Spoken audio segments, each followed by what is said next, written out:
بصوا يا جماعة، دي الشقة بتاعتي اللي أنا كنت عايش فيها. بس احنا دلوقتي مأجرينها.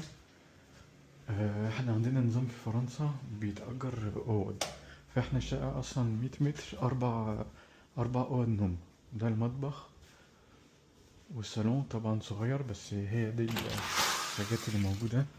وهوب، ده الفيو اللي عندنا. هوب، مطبخ والريسبشن صغير خالص، بس هي دي الحاجات اللي عندنا. هي شقة دوبلكس، فوق الأربع غرف نوم. ادي 1 2 3 4، وده الحمام.